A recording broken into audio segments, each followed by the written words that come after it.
అటు ED arrest చేసి తీహార్ జైల్లో ఉంచింది. ఇటు సిబిఐ ఎంటర్ అయింది. ఎమ్మెల్సీ కవిత కేసులో ఏం జరగబోతుంది?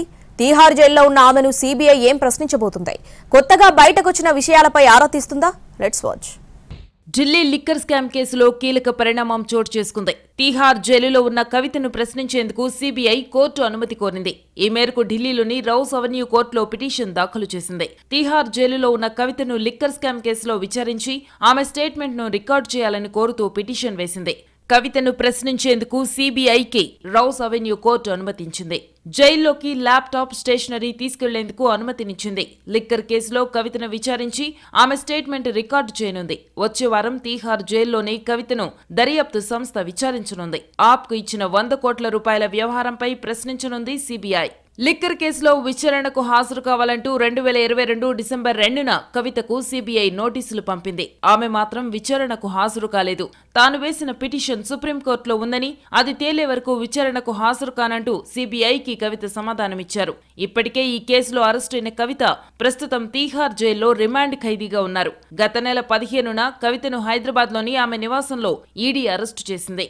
16న ఢిల్లీ రౌస్ అవెన్యూ కోర్టులో హాజరుపరచగా 7 రోజుల కస్టడీకి అనుమతించింది. ఆ తర్వాత మరో 3 రోజులు కస్టడీ పొడిగించింది. ఆ తర్వాత మార్చి 26న ఈడీ అధికారులు న్యాయస్థానంలో హాజరుపరచగా కవితకు ఈ నెల 9 వరకు జ్యుడిషియల్ రిమాండ్ విధించింది. కవితను విచారించేందుకు సిబిఐకి కోర్టు అనుమతినివ్వడంతో ఈ కేసులో నెక్స్ట్ ఏం జరగబోతోంది అనేది హాట్ టాపిక్ గా మారింది. లిక్కర్ స్కామ్ లో కవిత పాత్ర ఏంటి అనేది సిబిఐ పరిశీలిస్తోందన్నారు సిబిఐ మాజీ జేడీ లక్ష్మీనారాయణ. 100 కోట్ల స్కామ్ పై ప్రశ్నించే అవకాశం ఉందన్నారు. ప్రివెన్షన్ ఆఫ్ కరప్షన్ యాక్ట్ కింద ఆధారాలు లభిస్తే ఛార్జ్ షీట్ వేసే అవకాశం ఉందని చెప్పారు. ఒకవేళ కవితకు బెయిల్ వస్తే విచారించేందుకు అవకాశం ఉండకపోవచ్చని, అందుకే జ్యుడిషియల్ రిమాండ్లో ఉన్న సమయంలోనే ప్రశ్నించేందుకు సిబిఐ కోర్టు అనుమతి తీసుకుని ఉండొచ్చన్నారు లక్ష్మీనారాయణ. రెండు వాళ్ళ ఇన్వెస్టిగేషన్లు ప్యారలల్ గా నడుస్తుంటాయి.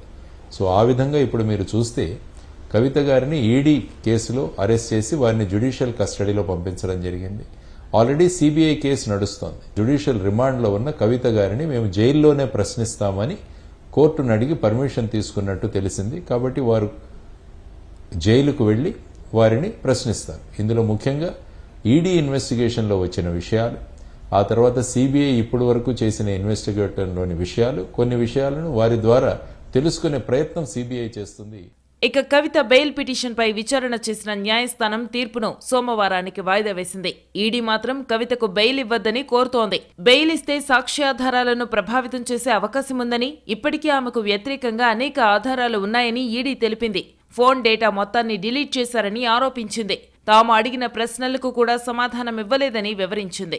మరోవైపు బుచ్చిబాబు ఫోన్లో ఉన్న సమాచారం ఆధారంగా కూడా కవితను సిబిఐ విచారించనుంది. భూముల కొనుగోలు విషయంలోనూ ఎంక్వైరీ చేసే అవకాశమున్నట్టు తెలుస్తోంది.